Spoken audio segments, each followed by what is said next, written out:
Welcome to Game Recognized Game, How the Poor Can Survive and Thrive in a Smart World podcast. It's official. I wrote a book. The book is called We Overcame, and it is my version of a vision board for my community. It is based upon the Negro spiritual, we will overcome someday. But when is someday?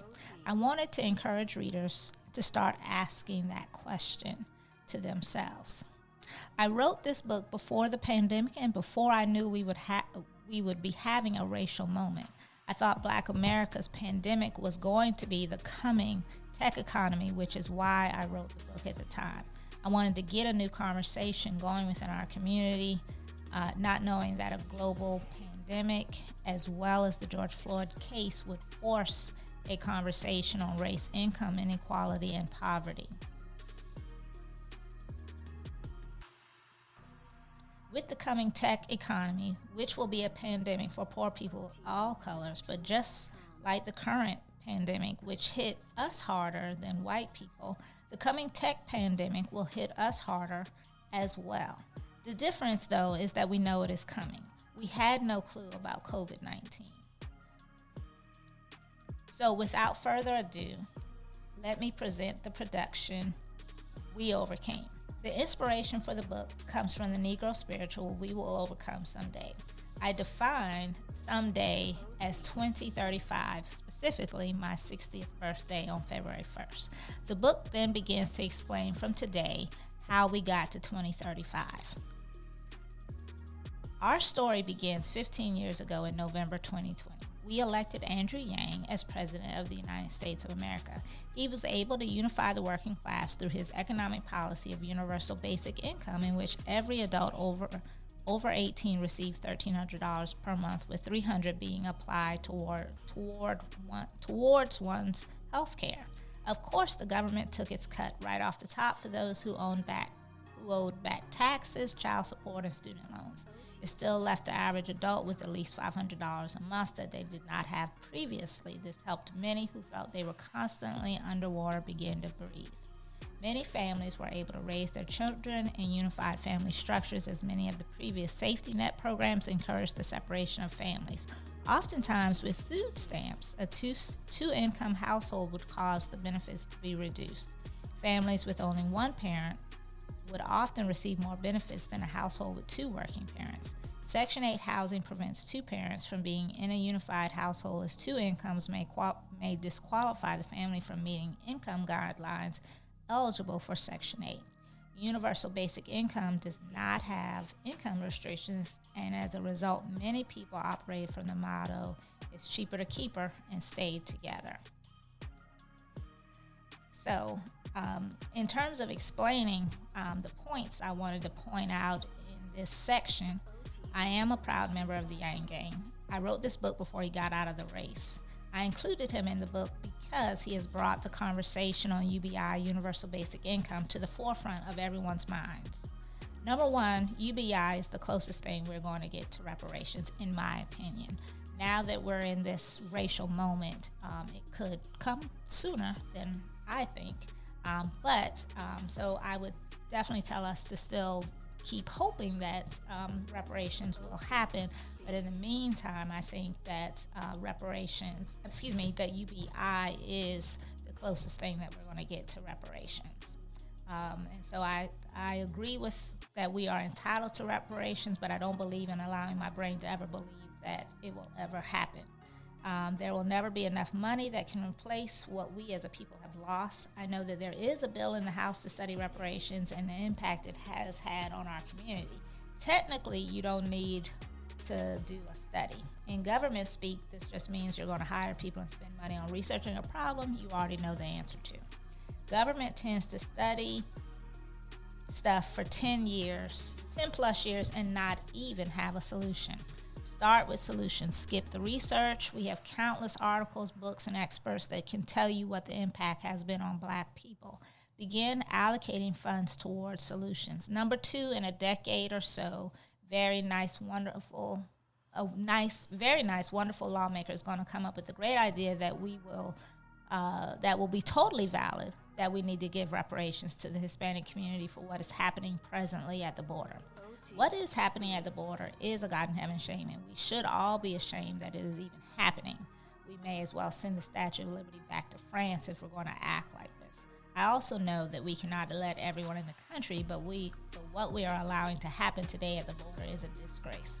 Although this future lawmaker will be correct, you cannot begin to discuss reparations for the Hispanic community without discussing reparations for Black people. This will be a fire starter issue, and UBI would be a great way to circumvent this future issue. I mentioned that we should give $1,300 instead of $1,000. Andrew Yang did indicate $1,000. The $300 would go towards health care. This would ensure everyone would have access to health care. Presently, millions of people do not have access to health care. More people could prevent potential health crises if they had adequate health care. There are millions of people who are working but don't purchase health care as they want every possible dollar from their paycheck. I also think UBI can strengthen families in that our present safety net programs do the opposite. Too often, there are two-parent families, regardless of marital status, that complete food stamp applications without including the other parent because it might mean they don't qualify or may not get as much in food stamps if both adults in the budget have income. So many people simply leave off adult family members because it could result in less benefits.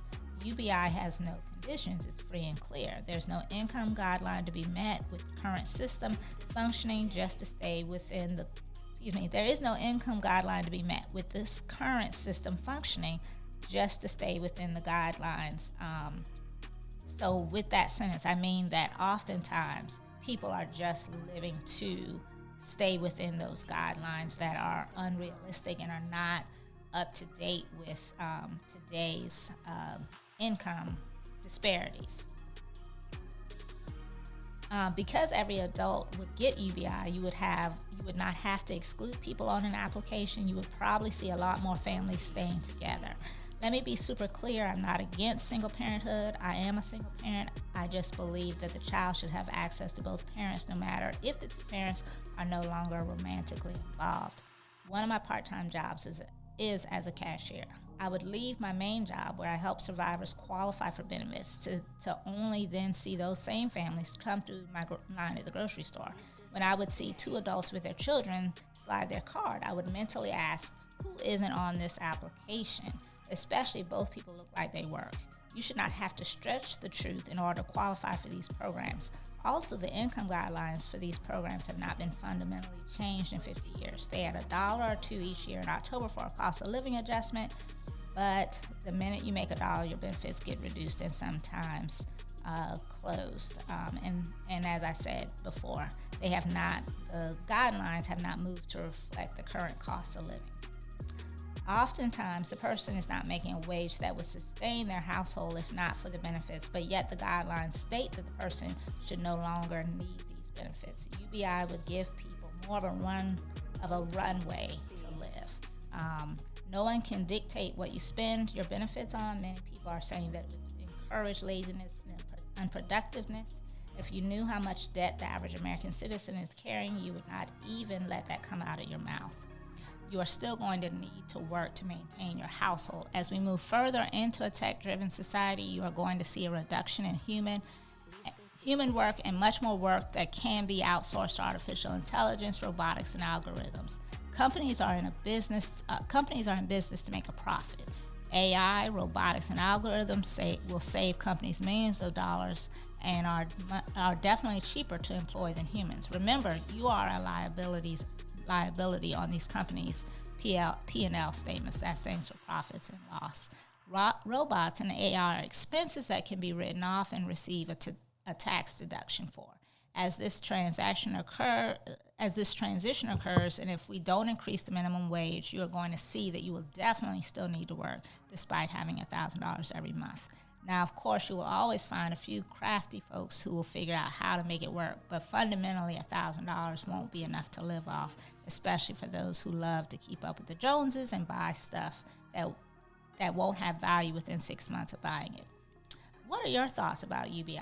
Would $1,000 a month help you and your family? In 2024, will you be more likely to vote for Yang? I would love to know your thoughts. Comment below. Take care until the next episode. Please join the Sow the Seed community.